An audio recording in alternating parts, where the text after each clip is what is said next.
I was mid-laugh, holding a gift bag full of tiny socks, when my mother-in-law took the microphone meant for baby shower games and told 60 people that the child inside me wasn't her son's.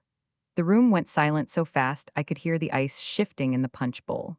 What she didn't know was that the one person who could destroy her lie with a single sentence was still on her way through the front door. My name is Ophelia. 7 months pregnant, surrounded by everyone I loved, at a party meant to celebrate new life. Instead, it became the day my mother in law tried to burn my family down in front of everyone we knew. To understand why Dolores did what she did that afternoon, you have to understand that she had been building toward it, quietly and patiently, for almost a year before that microphone ever landed in her hand. I married her son, Foster, 2 years before that shower, and from the very beginning, Dolores treated our relationship like a temporary inconvenience she was waiting to outlast. She wasn't cruel in obvious ways, not at first. She was the kind of woman who complimented you in a tone that somehow still managed to sound like an insult, who asked pointed questions about how fast things had moved between Foster and me, who mentioned, more than once, how surprised she'd been that her son had settled down so quickly with someone she still felt like she was getting to know. I chalked it up to a protective mother, the kind who takes time warming up to any woman her son brings home. I told myself that time and patience would wear her down eventually, the way it wears most people down once they see how happy their child is. When I got pregnant, 5 months into our marriage, Dolores's suspicion didn't soften the way I'd hoped it might. If anything, it sharpened. She made comments, small ones dressed up as jokes, about how quickly things seemed to be happening in our lives, the marriage, then the pregnancy, all within the same year. She asked me once, at a family dinner, with a smile that didn't reach her eyes, whether Foster and I had planned the pregnancy or whether it had simply happened. And something in the way she asked it made it clear she already had an answer in mind that she wasn't saying out loud. There was another moment, a few months into the pregnancy, that I only understood the full weight of much later. We were at a family cookout, and Dolores had cornered me near the drink cooler, ostensibly to help me carry a pitcher of lemonade, and asked, in a tone that pretended at casual concern, whether I was sure about the timeline, whether doctors ever got these things wrong early on. I told her, a little confused by the question, that my due date had been confirmed by ultrasound, that there was no ambiguity about it at all. She nodded slowly, said something vague about just wanting to make sure I had good care, and walked away with the pitcher before I could ask what had prompted the question in the first place. I mentioned it to Foster that night, and he shrugged it off as his mother being overly cautious, the same explanation he offered for nearly everything she did that unsettled me. I told Foster about these comments more than once, the way I'd told him about smaller frictions throughout our marriage, and he responded the way loving sons of complicated mothers often do. He acknowledged that his mother could be a lot, that she'd always had trouble trusting people quickly, especially where he was concerned, since it had always just been the two of them after his father left when Foster was young. He asked me to be patient with her, the same request I'd have to learn, over the following months, could only stretch so far before patience became something closer to permission. The specific spark that lit the fire at my baby shower, I only pieced together afterward, but it started roughly 6 weeks before the party itself. I had gone to lunch with an old college friend, a man named Cassius, someone I had dated briefly in my early 20s and had stayed friendly with in the years since, the kind of platonic friendship that survives because both people move on cleanly and remain fond of each other from a comfortable distance. Foster knew about Cassius. He'd met him twice, had no concerns about our friendship, had even joked once that Cassius seemed like a decent guy who clearly knew a good thing when he saw it and let it go with grace. Dolores did not know about Cassius, and by sheer, terrible coincidence, she happened to be at the same shopping center that day, saw me through the restaurant window laughing with a man who wasn't her son, noticed I was visibly pregnant, and drew a conclusion in about 4 seconds that she then spent 6 weeks convincing herself was true beyond any doubt. She never approached the table. She never asked me about it directly. She simply filed it away, the way people do when they're looking for confirmation of something they already believe, and started quietly building her case. I didn't know any of this was happening. I went about the last stretch of my pregnancy the way most expecting mothers do, exhausted and excited in equal measure, looking forward to the baby shower my own mother and my sister-in-law had spent weeks planning at a rented hall not far from our house. Foster's cousin had done the decorations, soft sage green and cream, the theme I'd chosen months earlier, And by the time the day actually arrived, the hall was full of balloon arches and gift tables and nearly 60 people who loved us, all gathered to celebrate a baby who wasn't even born yet already felt like the center of the world to everyone in that room. I remember exactly how happy I felt walking in. Foster had been running behind at work that morning, some emergency with a client he couldn't push off, and he'd promised to get there as soon as he possibly could. So I'd arrived with my mother and settled into the party without him, unbothered, since I was surrounded by so many people who loved me that his slight lateness barely registered as a concern. The party moved through its usual rhythms: games, laughter, the gentle chaos of 60 people mingling around trays of finger food. There was a diaper guessing game with melted chocolate bars that had everyone laughing too hard to actually guess correctly, a raffle for a handmade quilt my great aunt had sewn, the particular warm noise of a room full of people who genuinely wanted to be there. I was maybe an hour in, sitting in the decorated chair set up for opening gifts, holding a bag of impossibly tiny socks that my aunt had brought, laughing at something my sister-in-law had said, when Dolores stood up from her seat near the front of the room and walked, with a purpose I should have recognized immediately as dangerous, toward the small table where the microphone sat, the one that had been used earlier for shower games and was supposed to stay untouched for the rest of the afternoon. I thought for one brief, foolish second that she was going to make some kind of toast. Grandmothers do that sometimes at showers, stand up and say something sentimental about the baby to come. I even smiled, bracing myself for something sweet, or at worst, something a little backhanded in the way Dolores's compliments always seem to carry a second meaning underneath the first.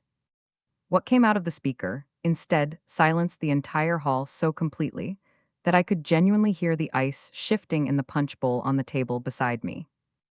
"I've stayed quiet long enough," Dolores said, her voice carrying easily through the microphone, steady in a way that told me she'd rehearsed this, that this wasn't an outburst but a plan she'd been carrying around for 6 weeks like a loaded weapon. "But I won't stand here and watch my family celebrate a lie. That baby isn't my son's." The room didn't just go quiet. It went still in a way I have never experienced before or since, 60 people frozen mid-motion, mid-bite, mid-laugh, all turning toward me at once, the bag of tiny socks still clutched in my hands like some absurd prop in a nightmare I hadn't agreed to star in. I want to tell you I had some graceful, composed response ready. I didn't. For a few seconds, I simply sat there, mouth open, trying to process that the woman who was supposed to become my child's grandmother had just accused me of infidelity in front of every person either of us knew, at a party celebrating the very pregnancy she was now publicly calling a lie. My mother was the first to move, standing up so fast her chair nearly toppled behind her, already crossing the room toward Dolores with a fury I had rarely seen from her in my entire life. But I found my own voice before my mother reached the microphone, something in me snapping into place that refused to let this moment be handled by anyone standing between Dolores and me. "Say that again," I said, and I was surprised by how steady my own voice sounded, cutting across the frozen silence of the hall. "Say it again, Dolores, since you apparently had no problem saying it the first time in front of everyone we know." She hadn't expected that, I could tell. She'd expected tears, maybe, or collapse, or my mother screaming on my behalf while I sat there absorbing the blow the way women in this kind of moment are so often expected to. Instead, I was standing now too, one hand braced against my lower back the way I'd learned to do in the third trimester, staring directly at her across a room full of stunned guests. "I saw you," she said, her composure cracking slightly under the direct challenge, though she pushed forward anyway, committed now to the story she'd built. "6 weeks ago, at the shopping center, laughing with some man practically glowing at him while you're carrying my son's supposed child. Don't stand there and act like I imagined it." "That was Cassius," I said. "A friend from college. Foster has met him twice. Foster knows we still get lunch occasionally. I have never once hidden that friendship from your son because there was never anything to hide." "That's not what it looked like," Dolores said, though I could hear something faltering now in the certainty she'd carried up to the microphone. That was the moment the front doors of the hall opened, and Foster walked in, still in his work clothes, clearly rushing straight from the office, stopping dead in the doorway at the sight of 60 silent guests, his wife standing with one hand braced against her back, and his mother holding a microphone like she'd just detonated something in the middle of the room she couldn't take back. "What is going on?" he said, his voice carrying the particular alarm of a man walking into the exact wrong moment of a story he has no context for. Dolores turned to him immediately, and for a second I watched her try to recruit him, the way mothers sometimes instinctively do, expecting her son to fall in line behind her the way he always had before. Foster, I need you to hear this. I saw her with another man 6 weeks ago, and I have been trying to find a way to tell you gently, but she's forcing my hand now by standing there denying it in front of everyone. Mama? Foster's voice cut through hers with a firmness I had genuinely never heard him use with her before, not once in 2 years of marriage. He crossed the room in a few long strides, positioning himself beside me rather than beside her, a small physical choice that landed on Dolores's face like a slap. What man? What are you talking about? Cassius, I said again, before Dolores could reframe it a second time. Your mother saw me having lunch with Cassius 6 weeks ago and decided on her own, without asking either of us a single question, that it meant I was cheating on you. She's been sitting on that for 6 weeks, Foster. She waited until today, until this room was full of everyone we love, to say it out loud for the first time. Foster turned to his mother with an expression I'd never seen on him before, something between disbelief and a very specific kind of heartbreak, reserved for realizing a parent has done something you didn't think they were capable of. You've known Cassius for years. You met him at our engagement party. You told me yourself you thought he seemed like a genuinely good guy. Dolores opened her mouth, but nothing came out right away. The certainty that had carried her all the way to that microphone now visibly draining out of her in front of 60 witnesses. It was in that exact pause, that fragile, wavering silence, that the hall's side doors opened again, and my Dr. Winifred Aubrey, walked in, a wrapped gift under one arm, apologizing under her breath to no one in particular for running late from a delivery that had gone longer than expected. She had been invited not just as my doctor, but as an actual friend. We'd grown close over the course of my pregnancy in the particular way you sometimes do with the person who sees you through something as intimate as carrying a child. And she'd asked, genuinely, to be included in the celebration rather than simply sending a gift. She stopped just inside the doorway, immediately clocking that she'd walked into something, her eyes moving across the frozen room, landing on me standing with one hand on my back, on Foster beside me, on Dolores still holding the microphone with an expression collapsing in real time. What did I just walk into? She said, and though her tone was light, almost instinctively trying to diffuse whatever tension she could sense, the room's continued silence told her quickly that this wasn't a moment for lightness.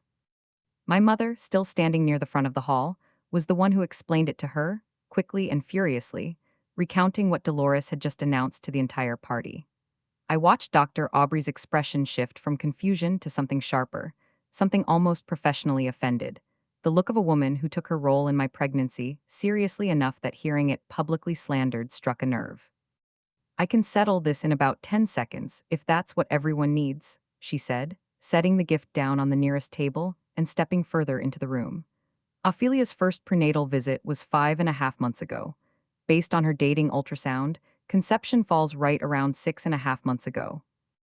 Whatever happened 6 weeks ago at a shopping center has absolutely nothing to do with the timeline of this pregnancy, because 6 weeks ago, she was already 26 weeks along and showing exactly the way a woman at 26 weeks should be showing. I don't know what you saw, ma'am, but I can promise you medically, it isn't what you think it was. The hall was silent again, but it was a different silence now. The specific silence of 60 people watching an accusation collapse under a single, calm, expert sentence. Dolores's hand, still holding the microphone, dropped slowly to her side. I watched her look around the room, really look at every guest who had witnessed what she'd done, and something in her face finally seemed to register the size of what she'd just set in motion, in front of everyone, based on nothing more than a coincidental lunch and 6 weeks of silent, festering suspicion she'd never once brought directly to me or her own son. I thought, she started, her voice smaller now than it had been at any point since she'd picked up that microphone. I thought I was protecting him. By humiliating me at my own baby shower, I said, and though my voice was quieter now too, it didn't waver. By waiting 6 weeks instead of asking one question. By deciding, all on your own, that the worst possible explanation was also the correct one. Foster stepped forward then, closer to his mother, and though his voice was gentler than mine had been, there was a firmness underneath it that told me, and told her, and told everyone in that room, that something had permanently shifted in how he understood his relationship to her. You need to apologize, he said. Not to me, to Ophelia. In front of everyone you just did this in front of. And then we need to have a much longer conversation, just the two of us, about why you thought this was something you could do to my wife. Dolores apologized. It wasn't eloquent, and it wasn't easy to watch, her voice cracking through a handful of sentences that acknowledged, haltingly, that she'd let old fears get ahead of her, that she should have asked instead of assumed, that she was sorry for the damage she'd caused on a day that wasn't supposed to be about her at all. I accepted the apology the way you accept something you know is necessary, but doesn't erase what happened. Politely, without warmth. Because 60 people had just watched my integrity get publicly attacked over a lunch with an old friend, and an apology, however sincere, doesn't undo the fact that it happened in the first place. What came out over the following weeks, in the quieter conversations Foster had with his mother away from any audience, helped me understand, even if it didn't fully excuse, where 6 weeks of silent suspicion had actually come from. Dolores's own husband, Foster's father, had cheated on her repeatedly throughout their marriage before finally leaving when Foster was 11 years old, and she had spent the better part of 3 decades since then watching every relationship in her orbit through the lens of that old betrayal, waiting, almost instinctively, for the same pattern to repeat itself in the people she loved. She admitted to Foster that some part of her had also been afraid, in a way she was ashamed to say out loud, that a baby would finally, permanently pull her son's loyalty away from her and toward a new family of his own. That beneath the accusation about Cassius was an older, quieter fear that had nothing to do with me being unfaithful and everything to do with her being replaced. Foster told me, one night a few weeks after the shower, that his mother had cried through most of that conversation, not the performative kind of crying meant to short a difficult discussion, but something rawer, something that had clearly been sitting underneath her composure for years longer than the 6 weeks she'd spent building her case against me. She told him she remembered exactly what it felt like to watch a family unravel from the inside, to realize the person she'd built a life around had been living a second, hidden life the whole time, and that some part of her, watching me laugh with a man who wasn't her son, had short circuited straight back to that 11-year-old boy standing in a doorway watching his father leave for good. It didn't make what she did at that microphone forgivable. But it made it, at least, something with an origin I could understand instead of a cruelty that existed for no reason at all. None of that made the moment at the microphone acceptable. But it helped Foster, and eventually helped me, understand it as something more complicated than simple cruelty. An old wound reopening itself at exactly the wrong moment, aimed at exactly the wrong target, in front of exactly the wrong number of witnesses. Foster set a boundary with his mother that day that he had never set before, one that held in the months that followed. Any concern she had about our marriage, our child, or our life together needed to come to us directly, privately in conversation, or it wasn't going to be voiced at all. Not to friends, not to family, not at a microphone in front of 60 people who had come to celebrate rather than to witness a trial. Dolores, to her credit, has largely respected that boundary since, though the relationship between us has never fully returned to what it was before that afternoon, and I'm not sure it should. Our daughter was born 6 weeks later, healthy, loud, and utterly unaware of the storm that had swirled around her existence before she'd even arrived. Dolores has been careful with her, tender in a way that suggests real effort rather than performance, and I let her build that relationship slowly, on its own terms, without pretending the baby shower never happened. She asks now, every time she wants to visit, instead of simply assuming she's welcome. A small shift that tells me she understands, at least, that trust between us has to be rebuilt in specific, deliberate ways rather than simply resumed where it left off. My mother, for her part, has never fully forgiven Dolores, and I don't ask her to. She was the one who stood up first that day, who was already halfway across the room before I found my own footing to speak, and I think some protective instinct in her has never fully relaxed since, even months later, even watching Dolores hold her granddaughter gently at Sunday dinners. I understand that instinct. I don't think it's wrong for her to hold on to some caution on my behalf, even as I've decided, for my own reasons, to give Dolores room to prove herself slowly rather than cutting her out entirely. I think about that afternoon sometimes, the specific, disorienting horror of standing in a room full of people who loved me, while someone I trusted tried to rewrite the story of my own child in front of all of them. What I learned from it is that silence, when it's carrying suspicion instead of peace, doesn't protect anyone. Dolores told herself for 6 weeks that she was being careful, being measured, waiting for the right moment. What she actually did was let a small, ordinary misunderstanding calcify into something so large, it nearly detonated an entire family in public. When one honest question, asked privately, weeks earlier, could have ended the entire thing in under a minute. If you're holding on to a suspicion about someone you love right now, turning it over and over in your mind instead of simply asking them directly, I hope this story reminds you how much smaller most of these fears actually are once you say them out loud to the person they're about. Tell me in the comments where you're watching from tonight, and if you've ever had someone choose silence over an honest question at your expense, I hope you found your voice the way I found mine that day. Subscribe to Black Hope so you never miss the next story, and if this one had you holding your breath, send it to someone who needs to hear it tonight. I'll see you in the next one.